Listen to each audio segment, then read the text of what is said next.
Hey, welcome to the Homeless Conservative, show about principled politics for exhausted citizens. I am Blake Fisher, and I am actually doing this live tonight because I don't know. I guess I thought I wanted to try this, and now's as good a time as any, right?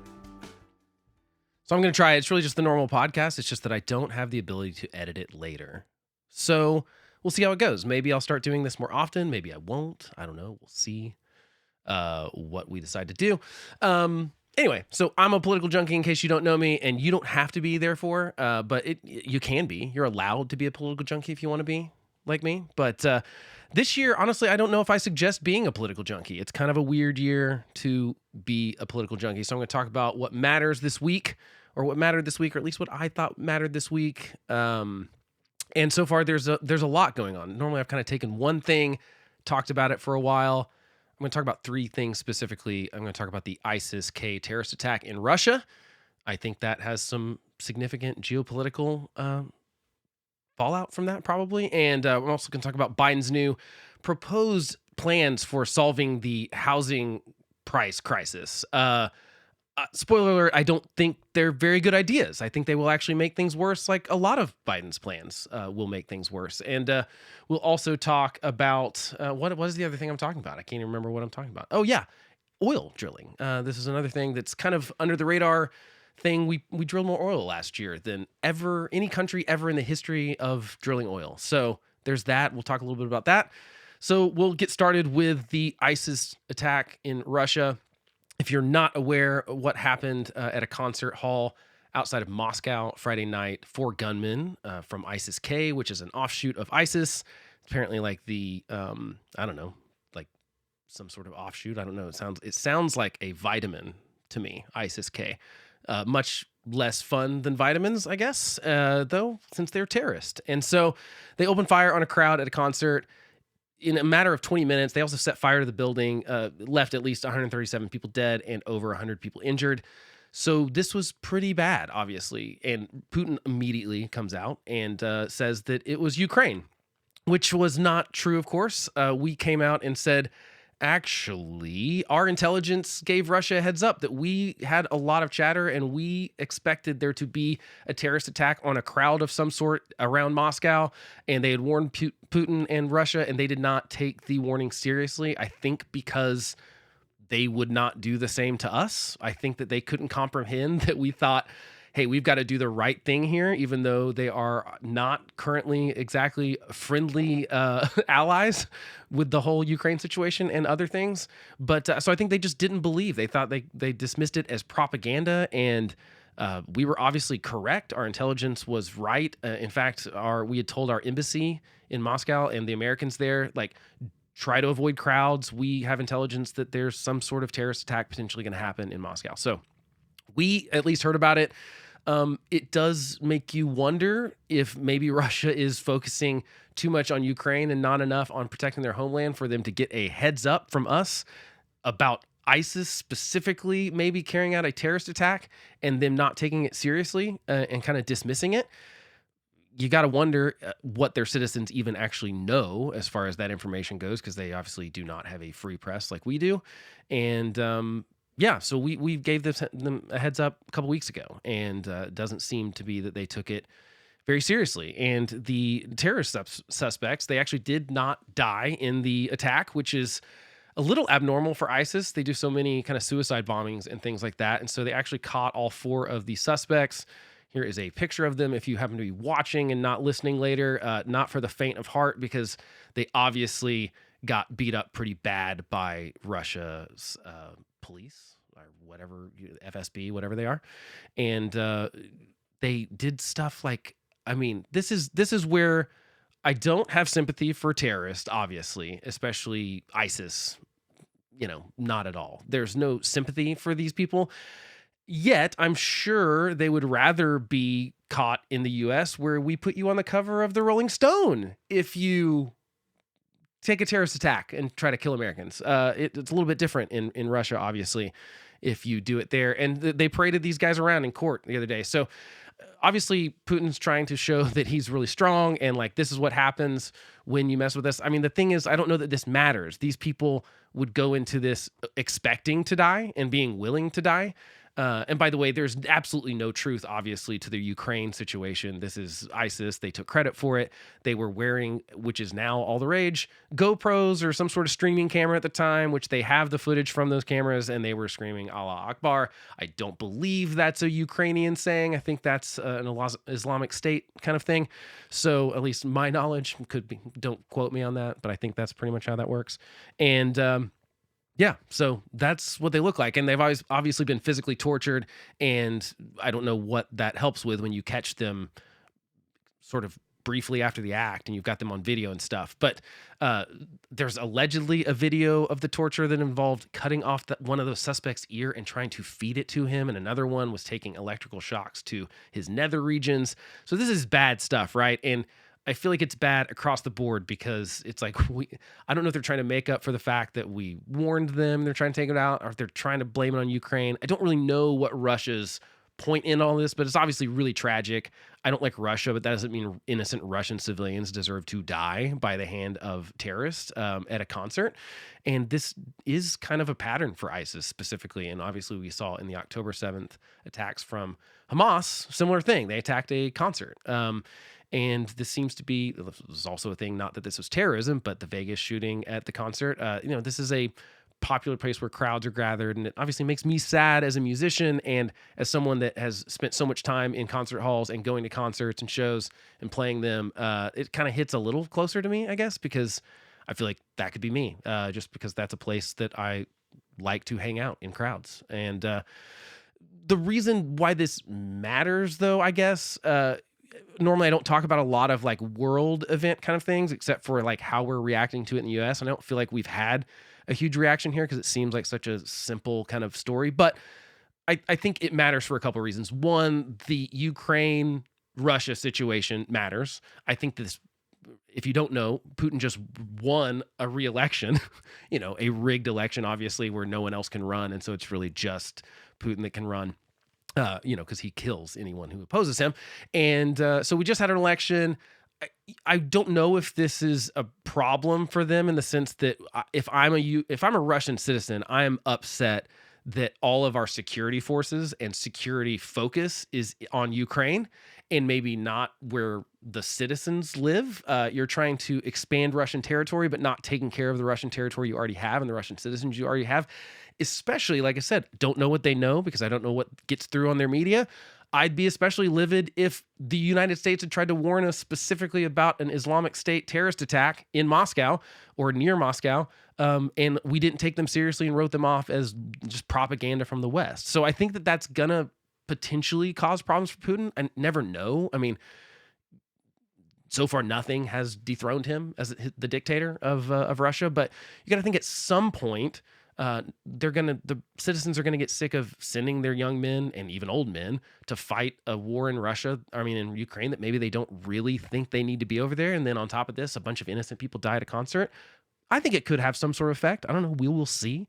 It's also interesting because to even try to blame it on Ukraine when there's obviously an Islamic State situation, because we said it was an Islamic State, ISIS-K claimed credit for it. They've got the video stuff. These guys are clearly from not Ukraine. And if you looked at the pictures, and so, it's an interesting kind of thing because their whole thing was going into Ukraine was that they're Nazis, right? So it's Nazis working with Islamic terrorists, and one of the Nazis is a Jew. None of it makes any sense, but that doesn't mean that Putin won't spout it, right? It's also interesting because just like those Hamas attacks in Israel, we have the firsthand video evidence again, which is a new weird trend that I don't love because I don't ever watch these videos. Like if you say, have you seen no, I'm not going to watch. I don't want to watch this kind of thing. It's not something I want to have replaying in my mind all the time. Some people do like to watch it. Some people feel like they need to get an idea. It is sobering though. Anytime you see any of it, I've seen a little bit of the footage just in researching this stuff. And it's just terrifying. There are no words that can actually describe that, but it's clearly the goal of these terrorists is to terrify us. And so now they're doing the thing where they're like live streaming it or they are videoing it. It's clear they're trying to ramp up the level of terror that they can inflict on a people. And It's just really gross. It's evil. There's really just no other word for it. If you don't believe evil exists, I don't know how you explain this then, right?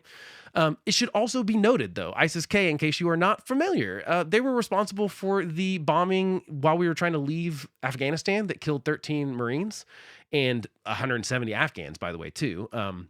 And so I think it's worth going back to this for a second because I just love this quote from Barack Obama back when he was asked about the initial version of ISIS in Iraq. And he said, the analogy we use around here sometimes, and I think is accurate, is if a JV team puts on Lakers uniforms, that doesn't make them Kobe Bryant. Because at the time we were talking about Al-Qaeda being the big one. Oh, and by the way, yeah, go back to that quote, because that same month, ISIS seized Fallujah, a city near Province, Iraq, and parts of Ramadi, the province's capital. So, you know, I don't think Obama ever took this stuff seriously enough. And to some degree, I wonder if Biden's the same way. I don't know. To me, we've not had enough of that kind of thing. Clearly, Biden just wanted to get out of Afghanistan at all costs whatsoever. And part of the cost of that has been because the question was, well, how are you going to prevent terrorist groups from popping up all over the place? And how are you going to prevent the Taliban from doing the things that they used to do? And, we had this over the horizon kind of thing. We're going to be able to do all of that without any intelligence on the ground in Afghanistan. And everyone thought that wasn't going to work. And it's kind of proved that it doesn't work. ISIS has been responsible for the 2015 theater attacks in Paris. There was actually multiple venues that were hit at the same time in Paris. That left 130 people dead. ISIS was also responsible for the suicide bombing at the Ariana Grande concert that was in England. That killed 22 people. ISIS also inspired the Pulse nightclub shooting. If you don't know how ISIS works, essentially, they're not really totally organized. They sort of franchise this kind of stuff out. They say, hey, if you want to be ISIS, go carry out an attack. And so it's not necessarily all coming from one central command. And that was who inspired that Pulse nightclub shooting. A lot of people thought it was just an LGBT hate kind of thing. It was not a hate crime. It was terrorism. It killed 49 people. And, I don't think we told that story well enough. I don't think we wanted to. I think we've done this several times in America. People think the last terrorist attack in America was 9/11. It wasn't. There was Fort Bragg was terrorism. I think the Pulse nightclub was terrorism. I think we've had a couple things that qualify as terrorism, but we like to try to pretend it's not. I think it's important to differentiate between like lone gunmen that are just crazy and terrorism. I think that you can prevent them different ways. And so we have to label them the right way so that we can know how to prevent them in the future. But, you list all those ISIS things and I'm pretty sure that's Laker quality terrorism. And if you've got, I know that's a bad analogy, but come on, it's pretty obvious. Like they've done a lot of damage. They've killed a lot of people and they tend to do so in crowded civic areas and in the West too. Like I said, Paris is one of them. This is in Russia now. That's as far east as they've ever gone. They've kind of mostly stayed inside the Middle East.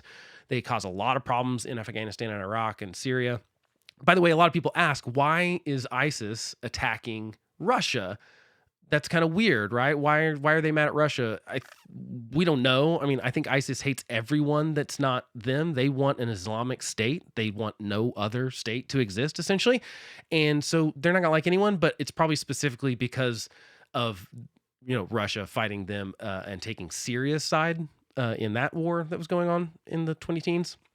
So that's probably the specific begrudgment, but we don't know for sure, I guess. We don't have all those details, but these people are crazy. And the reason this matters, by the way, well, let's get to a Noah quote, actually, because I want to show this too. So there's this that I thought put it really well, so I'm just going to read it. So sorry that I'm putting it up on the screen, and if you're listening, you're going to have to hear me read it too. This is from Noah Rothman in National Review this week. The article was called "The Islamic State's Terribly Inconvenient Terrorism." And had this little blurb. We have had ample warning. Last year, the Washington Post poured over the Pentagon documents leaked onto the online messaging platform Discord. This was from that leak from, I think, the Air National Guard guy that leaked this stuff. Anyway, the ISIS-related information was among the most disturbing portions of that trove. The documents revealed the Pentagon's awareness of at least 15 plots by ISIS leaders in Afghanistan targeting embassies, churches, business centers, and the FIFA World Cup soccer tournament. ISIS's franchising model, which relies on operatives embedded in their societies all over the globe, enables ISIS to overcome obstacles such as competent security services and reduce some plot timelines, minimizing disruption opportunities.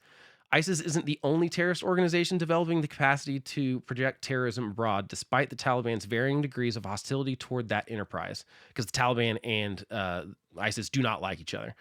Afghanistan remains a place of global significance for terrorism, with approximately 20 terrorist groups operating inside the country, read a 2023 United Nations Sanctions Monitoring Team report on the country. The Biden administration's alleged over the horizon approach to disrupting these terror networks has not kept pace with the threat, which is now all but upon us.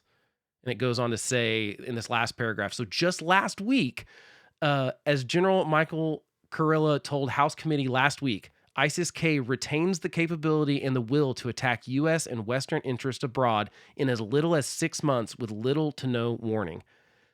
That was last week, and then we got this attack in Russia. Not that they're necessarily an ally or in the West, but the point is they are capable of doing this stuff. And so I think this really matters because foreign policy matters.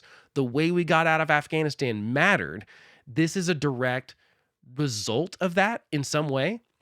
And I know that American voters in the polls said they wanted to get out of Afghanistan, but no one wanted to get out the way we did. It was not popular. And honestly, I think it was the starting line for Biden's really bad approval ratings. It's never gone up since. It basically dropped after that Afghanistan withdrawal, and it's really never recovered since then. I think that was kind of a, wow, what are we doing with this guy kind of situation for a lot of people. And we should demand leaders with like sober national defense and foreign policy chops. But instead, we don't. And so we get people like Obama and Biden. And to some degree, Trump. I think Trump was actually better on some foreign policy stuff than I thought he would be. But not necessarily when it came to this. It was his plan to get out of Afghanistan that Biden followed. I think Trump would have gotten out the same way if he had been reelected. In fact, his timeline was earlier. The original Trump timeline was to get out by May, and Biden pushed it back to August, even though that summer generals were telling him, this is going to go bad. You can't do it this way. We got to slow roll it. We got to leave some troops. He was just adamant about getting everyone out of there. And he wanted to do it before the September 11th deadline as some sort of, I don't know, like, why should there be a date on the calendar for something that important? I just think it was a really bad move.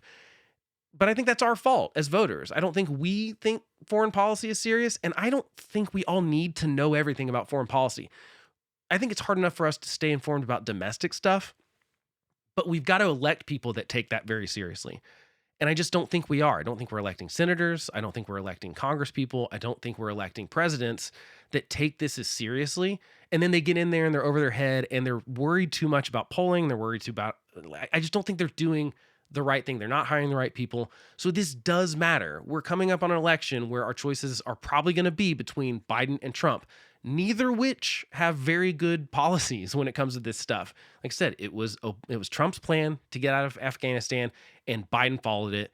And look at the disaster that was, and look at the aftermath.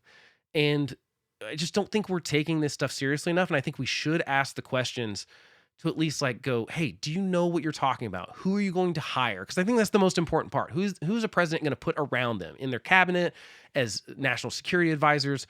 Who are they putting around them to give them the advice on what to do? Because this stuff happens, you get a phone call at 2 a.m. This is not something where you get to, think about it and plan about it. These events happen.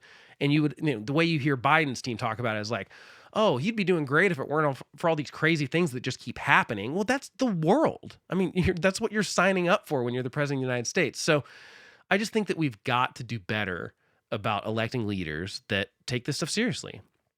And we've got to take it seriously to do that. And so let's do that maybe a little bit. There's all this stuff with Trump specifically that bothers me because I don't think his second term would be like a first term in the sense that everything's got this populist America first way of thinking about stuff now. And I feel like that puts blinders on supporting the kind of things that prevent this kind of terrorist attack from happening in the United States. Because I don't think this is unlikely to happen in the United States. I think it's possible, especially with the southern border the way it is. We know people on our terrorist watch list we have had encounters with at the southern border. So these are people from like Yemen and Syria and Iran that are coming into our country via the southern border. I can't really figure out a great way that you could like justify that as not being some sort of nefarious thing. So, I mean, I think there are people in this country right now that potentially want to do that. Hopefully our leaders and our intelligence agencies are going to prevent that better. I mean, they caught that this was going to happen in Russia. I hope that they're doing the same thing here. But we'll see. But I just think this America First mentality sometimes gets in the way of good foreign policy.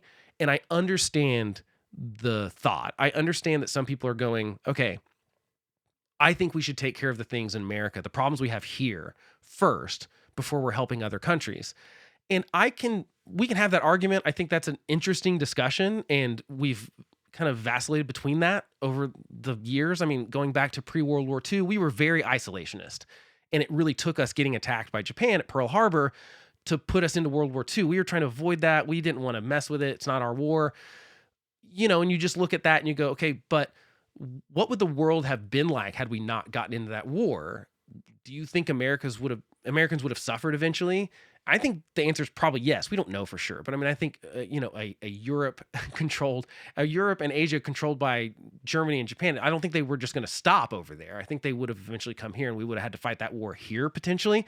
And I think there are things like getting out of Afghanistan that was obviously a popular position. America's when polled, they wanted to get out of Afghanistan because like Afghanistan and Iraq just left a bad taste in our mouths. But I don't think we wanted to do it the way we did.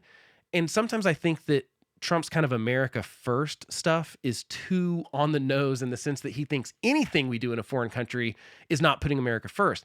But I would argue that something like giving weapons to Ukraine to fight Russia, where we can militarily weaken one of our most dangerous geopolitical foes while simultaneously possibly preventing China from doing the same thing to Taiwan, I think that's money well spent when we're not having to send soldiers over there. So we are sort of putting Americans first, I think, by funding Ukraine. And keep in mind, funding. We're building weapons here and then sending them to Ukraine. That's what's happening. We're sending them mostly weapons. The money's actually getting paid to defense contractors here in the U.S. for the most part. And then we're sending weapons over there. Weapons that they're asking for because they want to fight Russia. We don't want to fight Russia. If Russia invades a NATO country, we're going to have to send troops. So I feel like paying for some weapons to send Ukraine, who wants to fight Russia, and we don't have to send our troops. I've got a sister-in-law in the Navy. I don't want her to go have to fight Russians if possible, right? That seems reasonable. So I think that some of these policies can protect Americans, and I think they can be America first. And we can walk and chew gum at the same time, guys. We can do foreign policy and domestic stuff. I think the real problem with the domestic stuff is that nothing can get done because Congress is such a mess. And they seem to only get stuff done when it does with foreign policy stuff, oddly enough, because we, the voters, are paying less attention to the foreign policy stuff, so it's easier to get through. Ukraine thing aside, I realize that's a big one that everyone's talking about, but like Ukraine and Israel. But outside of those two, for the most part, everything else just kind of goes unnoticed. Those are the only bills that are getting passed in Congress because all the domestic stuff is a nightmare trying to get through the American voters because we're doing this crazy purity test with both sides of the aisle. So I'm just saying, I think we can focus on Americans first and still do foreign policy correctly. And I'm just not confident that either one of these guys, Trump or Biden, I don't know who I trust more with foreign policy. I don't think there's a good answer there. I give Trump at least an edge in that his first term had better foreign policy than Biden's first term has for the most part. Although I think Biden is right on Ukraine and Trump is wrong on Ukraine. Although I think Biden's getting more wrong on Israel, but I don't trust that Trump would back Israel. So I think it's a real problem. And I think that there are American interests at heart, even though they're not happening in America. So sometimes it requires doing stuff outside of America. Okay, let's go to the next topic. Okay, wait, actually, sorry, there's one thing. I've got a question. Let's see if this works. I'm going to see if I can add it to let's see if this works. It does work. Look at that. I can put the question on the screen. Look how fancy this new software is. It's from Creed, who is actually my cousin. What's up, Creed? Is it more important for the president to have foreign policy experience or to know how to find the right people to oversee foreign policy? Oh, I kind of answered that already, I guess, technically, right? I think it's both. I think it's more the latter. I think it's more important to put people around you. I don't think one person could possibly know all this stuff. And I think you have to have experts in the specific policy areas. So, for example, right now, I think it'd be really important to have a Russian just absolute expert going back to the Cold War, not some new 25-year-old or something in there. No offense to the young people. You need someone that's like got a long history of Russia experience and knowing how they think, because it's weird. You can't project the way we think about stuff on other countries. Because, for example, we warned Russia about this terrorist attack and they didn't heed the warning because they thought this must be some sort of trick. We would never warn them if we knew. I mean, I assume that's what was the mentality going on, is like they thought, well, we would never do that. Like we would have some sort of ulterior motives. And so I think that that's probably the thing, is like you have to have someone specifically with Russia right now. I think it's important to have Israel and Palestine, like Middle East, obviously people. I mean, that's important all the time. And then China experts too. I mean, I think those three specific areas are really, really important. In Iran too. So it's really a lot. There's a lot of foreign policy stuff that's going to be on whoever gets. I mean, I think some of this will come up before November. Honestly, I don't think it's very likely we're going to get a whole year away from now before one of these things escalating to something that gets us more involved in some way.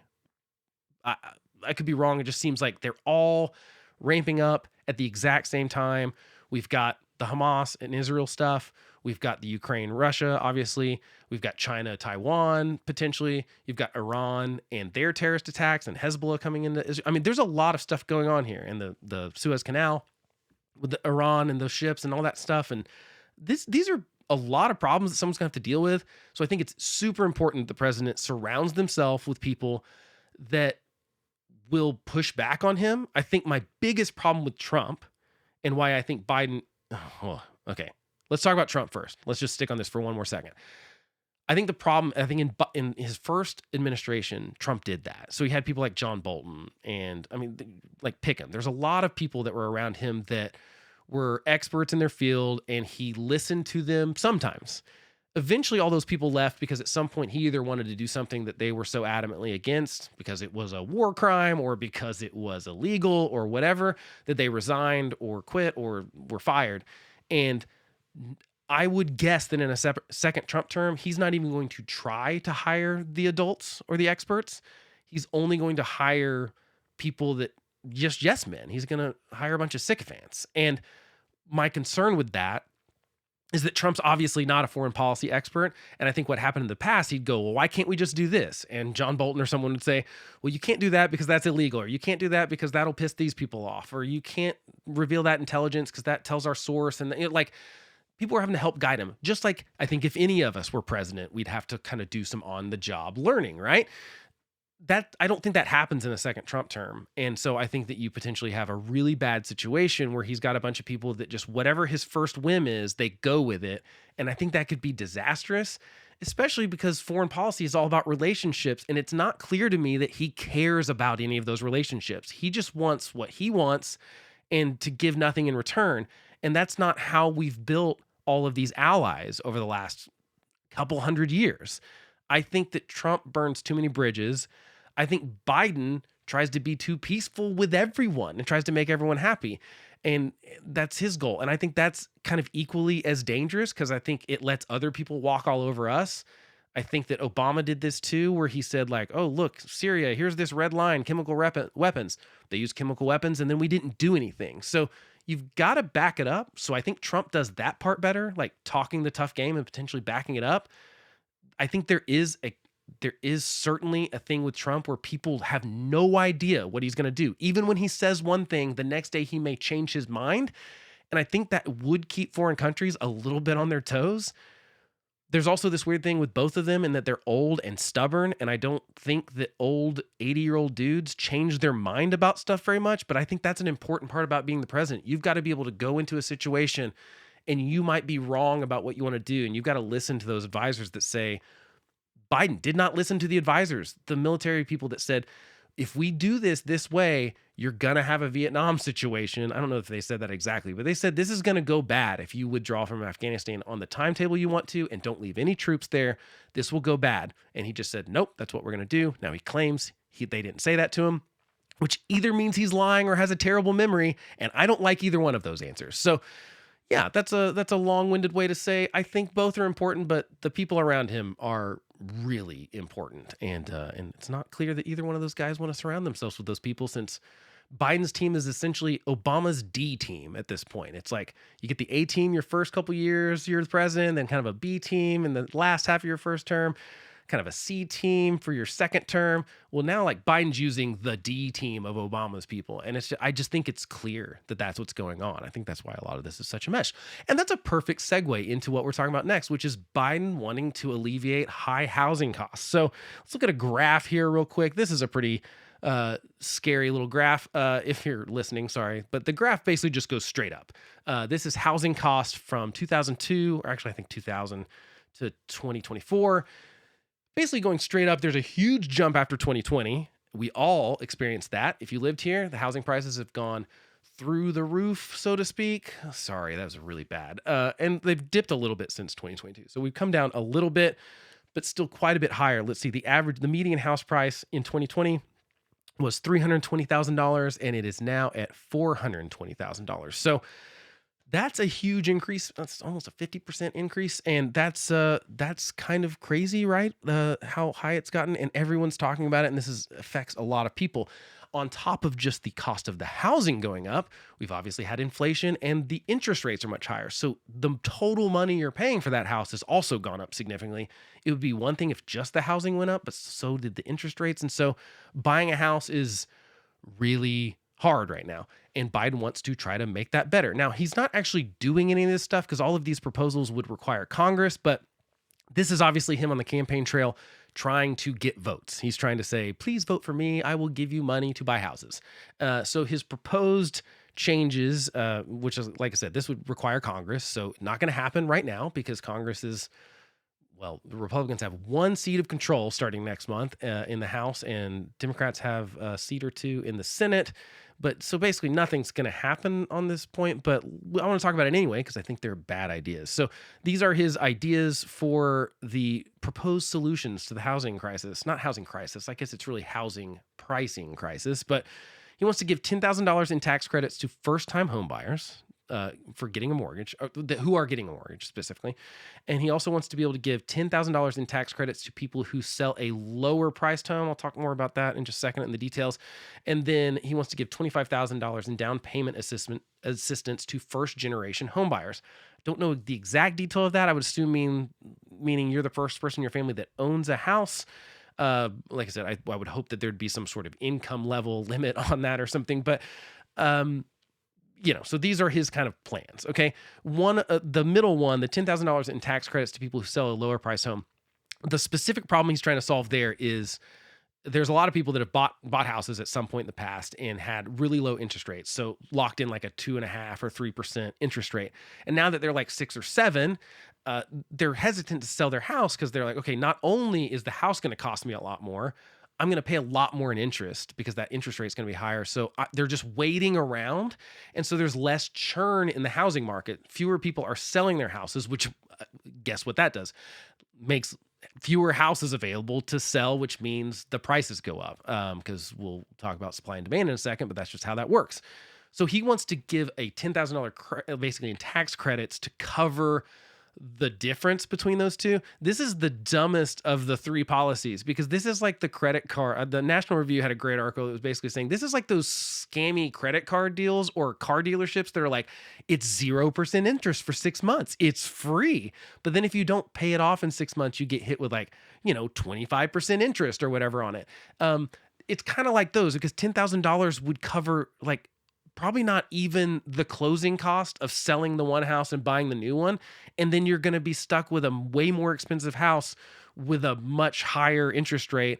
And if all else didn't change, you might default on that. We might have another housing crisis. I think this is the worst of the ideas because the thing that has the worst potential consequence for a bunch of people going like, well, yeah, if I can get $10,000 and not really doing the math on how much more they're going to spend, because you got to do that math. You got to know what the interest rate is. You got to know what the house cost, right? The real problem with all of these solutions that we're talking about is that he's getting everything wrong. England tried this back in 2013, and you would think that we don't know England, but the way the Democrats aren't going to pull this up, but they tried this in 2013. It did not increase housing availability and it did increase home prices. So it didn't work there. We had some states and municipalities kind of mess with this kind of stuff too. It just doesn't seem to work because I think what they forget about is that this problem with housing that we're having is a supply and demand problem. There are a lot of people that want houses. There are not as many houses as there are people who want them. And we're not building enough new houses, and we're certainly not building enough of like smaller units or duplexes and small apartment complexes, condos, things that are lower price points, what people would call like starter homes. Do you know what happens if too much there's too much demand, there's not enough supply, and you give the demand people more money to spend? The prices go up on things. This is what happened the last inflationary thing that he did. He gave everyone a bunch of money during COVID. This is the same thing that happened during COVID. It's just not with housing. He said, okay, we got to get the economy going again. We're going to give everyone a bunch of money. At the time, we didn't have the supply to meet the demand because manufacturing was offline, trying to get back online. There's all these things. Well, so, people had money to spend and there weren't enough things to spend it on. Therefore, the cost of all those things went up. That's why your groceries cost more. That's why everything costs more now, is because we gave people too much money post-COVID. I mean, there's some other factors there. There would have been some inflation after COVID regardless, but not as much as when Biden did that extra stimulus. And so this would do the same thing to the housing market. It's just going to increase the housing costs. He's not doing anything about building more houses. I mean, he does have one part of the proposal we'll talk about in a second for trying to build some of that supply up. But for the most part, this creates more demand than there already was. And we don't have a demand problem. We've had that problem in the past where we're like, okay, home sales aren't enough. We need to encourage home sales. This is not the problem. People want to buy houses. They just can't because they're too expensive. This would not drive down the cost of houses. And to be fair, he does the exact same thing with student loans. He's like, college is too expensive. I'm going to forgive student loans. That does not decrease the cost of college. It doesn't discourage the universities from charging what they've been charging. There's a pattern here. The things that the government puts their hands into, the federal government specifically, get more expensive over time. The three things that are the most intertwined in: housing because of mortgages, and medical stuff because of insurance and Medicaid and Medicare and Social Security and all that stuff. And then wait, what was that? What was the third thing? I don't know, whatever. And the point is, all these things go up in cost because the government's college education. That's the other thing. And so they've all, like, you look at a chart over the cost of things over the last 30 years, and those are the three things that increased at a much higher rate than everything else. Everything else has increased, obviously, but not at the rate that college tuition, medical care in the US, and housing has gone up. And so he just doesn't seem to understand that he keeps trying to give money to the demand side of things and not do a thing about the supply side. So this is not going to work. This is a terrible plan. And it's not just a bad plan. Like, I don't like the student loan plan, the forgiveness stuff, because I think it's morally wrong. I don't like the idea that 13% of people in the country have any student loans and that 87% of the country would be paying for those loans, especially when most of those 13% are doctorate or master's degree holders. They have good jobs. They can pay those loans back. That bothers me from a moral standpoint. What bothers me about this, because it would be obviously almost anyone in certain income brackets, I'm sure, could take advantage of these programs. The problem I have with it is that it could potentially cause another housing crisis like we had in the 2000s. And I don't want to see that kind of thing happen again. That was a bad situation for a lot of people, for a lot of Americans. And the repercussions for it were almost entirely felt by us Americans. It was not felt by the banks. It wasn't really felt by those people that gave those crappy mortgages. And it certainly wasn't felt by the federal government. So I don't like this plan. Why is the supply side a problem? Because people are like, well, how would you fix it? I think the problem here is that we have way too many regulations, and most of them are not at the federal level. This is a state and local problem. And so I don't know that there's a federal solution here, but the supply side problem is absolutely because of federal, state, and local regulations, but it's mostly state and local. And it makes building small starter homes prohibitively expensive. It's to a point where you just can't do it. So there's no way to make money on it. So no builder's going to go lose money on a small place. They're like, well, if I'm going to have to spend all this money, because I think the cost, one thing estimates it at $93,000. This was one study. I don't really know if they were looking at a specific city or something, but they estimated that it added $93,000 to the cost of the house. So that's just the regulations, the red tape, the permits, all that kind of stuff. You obviously can't build. My first condo cost $35,000 in 2007. So this was an old apartment complex. They turned into a condo complex. I bought a 1,300 square foot condo. Not the nicest place in the world. Not in the coolest area of town for sure, but it was $35,000. I could afford that down payment and that interest. I could pay double mortgage every month. That's awesome, right? But it's hard to build a place that could be that cheap if you've got $95,000 in permitting and stuff. So some of those regulations, just to list off a few of them that cause problems. So there are things like bans on apartment construction. That's in a lot of places. A lot of zoning rules that say you can only build single family houses. You can't build any duplexes. You can't build any fourplexes or like 10-unit apartment complexes. My wife, before we were married, lived in a little 10-unit apartment complex that a friend of our family owned. And it was cool. It was like I had like 3 friends in that little 10-unit apartment. That was where we hung out all the time. But you can't build a little apartment complex like that now because it costs too much to get. And even if you can, for zoning reasons. So there's also like parking lot requirements. There's lot size requirements. There are restrictions on building small units on the same property as a house. Like, for example, there are a lot of municipalities that will not let me build a garage apartment above my garage in my backyard if I've got like a detached garage situation, which I actually do have a garage apartment, but some places won't let you build that. Well, imagine if like half of the suburbs or like a quarter of the suburbs built little tiny homes or apartments in their backyard. Like, imagine how much that would alleviate, low income kind of rent stuff, because I rented that out for, I don't know, like $600 a month or something to my cousins. And so, that's when they were first married. That's like a great starter place. Obviously they didn't own it, but I mean, the point is, if we need more affordable stuff, you've got to build more stuff. We've got the demand problem. We need more supply. And these kind of zoning restrictions and stuff are causing those kind of problems. They also ban things like manufactured housing. I don't want a double wide trailer next to my house. I get a little bit of that, not in my backyard situation, but it is a really affordable housing and we should encourage it in some ways. But we don't. I mean, you only see these trailer parks like in the outskirts of town in really bad areas, really run down bad, but there's no reason we can't do that. And like, there's now a manufactured housing kind of situation, not just with trailers, but there's a company down, I think they're out of Austin, that like 3D prints homes. And even that is sometimes not allowed in certain places. And so I think we've got to get more creative about this. There's a 2018 study. Oh yeah, I mentioned that. So that 2018 study indicated it was $93,000 was the cost added to a home. That's a lot. If that's the floor, you can't possibly build $100,000 home. You can't do it. You can't make a profit. And so, well, not make a profit, that you would be losing money on that kind of situation. So we've got to fix that. So he does have this $20 billion plan that would deal with the supply side with grants, but there's a problem with that too, because the new infrastructure law that they passed, I think this was the what was it called? The infrastructure law that was really all about green stuff, specifically had a bunch of Buy American mandates. So if you take the grant to build the affordable housing, you can only use American goods to build the house. You can't get lumber from Canada. So even if the cost is higher in America, you have to buy the American stuff.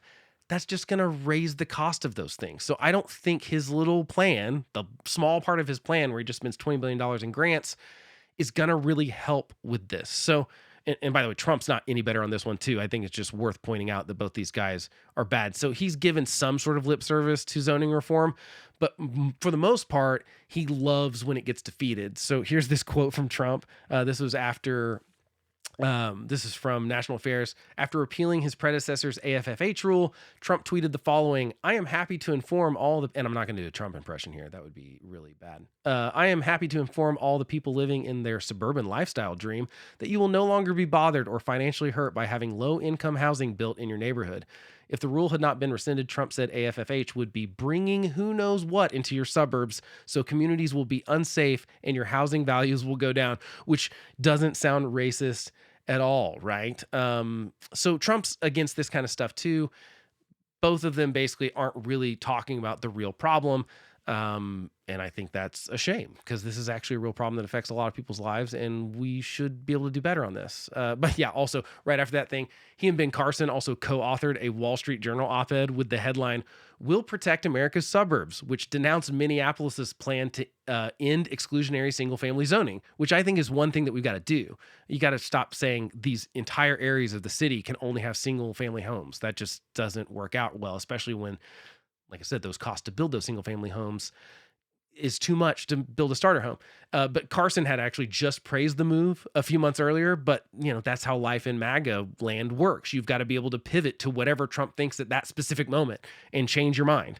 So what would work? I mean, I think that zoning laws are going to make a difference. And this is a quote from that same National Affairs article that I think is a good kind of plan. I probably won't read the entire thing, but basically suggest putting a zoning task force together, because I think that's kind of the extent of what the federal government can do, since so much of this is state and local. But he says the zoning task force should consist of 4 sets of actors, all of whom should include leaders from across the political spectrum, housing experts from the egalitarian left and libertarian right, representatives of key constituency groups that have supported reform in the past, which might include advocacy organizations for civil rights, labor, senior citizens, youth, environmentalists, real estate builders, realtors, and employers. And then he goes on to say the group could commission research about several topics, including public opinion and messaging related to zoning reform, and the best ways to mollify anti-reform factions in each political party. Because this is a problem on the left and the right. The right is a little bit more, well, both sides are kind of in the not in my backyard, the NIMBY kind of area of like, everyone says they want these things until someone wants to build an apartment complex down the street from them. For me, it's all about kind. Like, I'm like I would have no problem ever having duplexes, quadplexes, 10-unit apartment complexes, like these small kind of unit things. But I don't mind apartment complexes either. I get that, like, if they're badly ran, they can be a problem in the future. But if it's part of a whole neighborhood that actually cares about stuff, I think it's good to have mixed use. I think it's good to have small, it's good to have big. I don't think it's good the way we segregate America into, here's the big houses, here's all the apartments over here. I think that's a bad way of doing stuff. But that's how we currently do it. He goes on to say, a final report from the task force would articulate specific goals, lay out the evidence to justify them, and provide model statutes and ordinances to help inform policymakers at the local, state, and national levels. I think that seems pretty reasonable. I think that's most of what the federal government could do, since most of the regulations come from state and local, although the federal government does have a lot of like EPA related and environmental ones that I think have gotten a little bit out of hand on like efficiency and stuff, even getting down to the appliances that are actually making things not work as well. That's a whole different podcast that we won't get into right now, but let's move on to the next subject, which I hinted was about the United States drills a lot of oil. And you may be surprised to find out that last year we drilled more oil and natural gas than any country in any year in the history of drilling for oil. So it's funny because on the right, we hear from Trump, like, well, I'm going to get in there, I'm going to drill, baby, drill, right? And to be fair, Biden is pushing back against this. It's just that he doesn't have that much control over what producers do if it's not on federal land. So we hit the high in September of last year with a little over 13.2 million barrels per day. And then we topped that number in November and again in December. So we kept beating the same record. I'm going to guess there's probably already a month in 2024 that we've beat those numbers from December. It's just that we don't have them yet. We're always on a little bit of a lag on these things. And so this is very popular. This is not some sort of controversial thing. If you look at the polling, I think this is the right polling thing. Yes, it is. No, wait, that's not the polling one. That is the how much we produce. This is the one where we've got the polling. So the polling question was, should we increase fossil fuel production in the U.S.? And every group, so this is Republicans, Independents, Black Democrats, Hispanic Democrats, White Democrats in total, the only group that more people said no than yes is White Democrats. Everyone else said yeah. And I think that's because most people understand that high energy costs lead to high costs of everything else. So when energy goes up, when gasoline, diesel, and when specifically electricity goes up, we see increased prices everywhere because everyone has to use electricity. So your local restaurant has to use electricity. If that cost goes up enough, they're going to have to pad that into either the price that they charge you, or they're going to have to fire some people to make up that difference. And so energy we all have to use. We all understand it. We all see our electric bill. We all see what our gas pump bills are.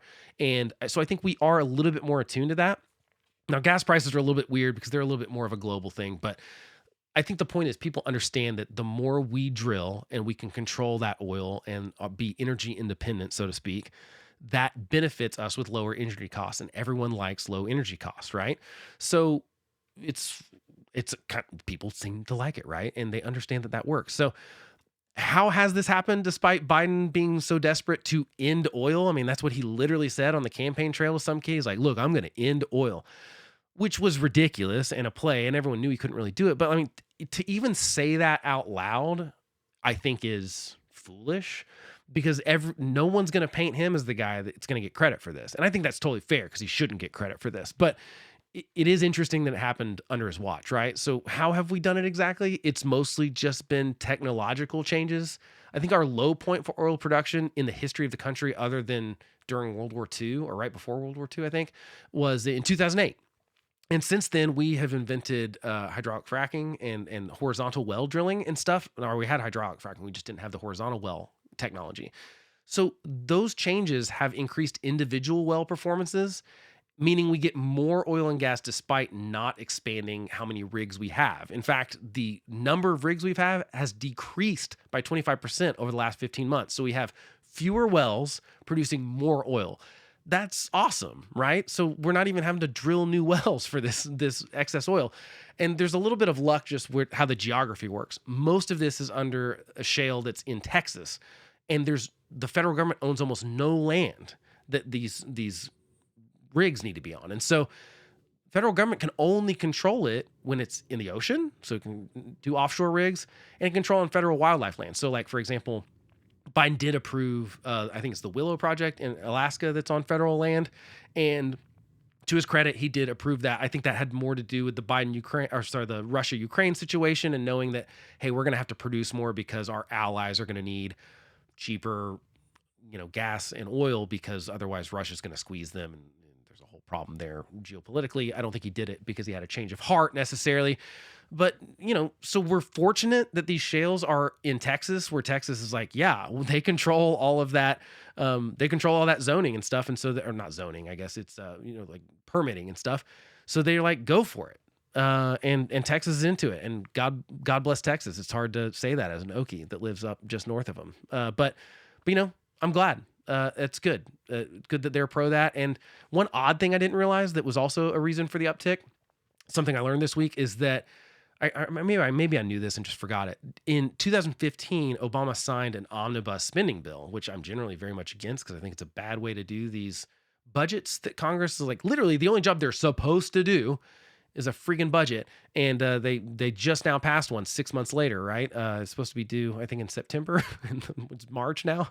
And but anyway, in 2015, they did one of these omnibus spending bills. And in that bill, it repealed the 1975 ban on exports of U.S. crude oil. So before that, we could not export our crude oil. And that's obviously made U.S. producers able to sell their excess crude here. And specifically, it's a different kind of crude that we get or it's a specific kind of oil that we get in that Texas shale that we actually don't use and refine here. We typically ship it out to other stuff, because I'm not some oil expert by any means. I should have one on because it'd be interesting, but like your Lululemon yoga pants are not the same kind of oil that the gasoline that runs your car is. And we import a lot of the stuff we use for gasoline, and we export a lot of stuff because that's just what's under our ground. And so it's like you can't really pick what's under there. So, but we are a net exporter of oil now. So we export more than we import, which people call that energy independence. It's more complicated than that. It's not that we're not importing any oil. We just import the stuff we need that we don't produce, and we export the stuff we produce. And Biden has helped. Like I said, he did approve the Willow Project. I will give him credit for that.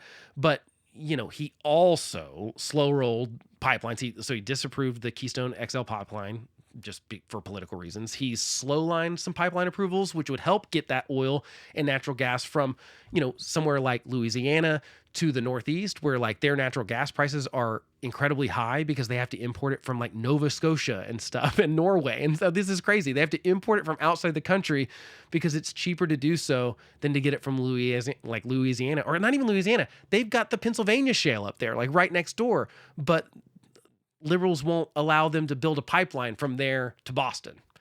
I think that's foolish and causes high energy prices. But and he also, like, the administration basically is slow rolling the proposal for a liquefied natural gas export facility in Louisiana, which would also help this situation because we could export more liquefied natural gas to our allies that don't want to buy it from Russia. I get their goal. Their goal is to get rid of oil because they think it's the evil thing that's going to kill the world. I don't believe that climate change is the existential threat that they make it out to be.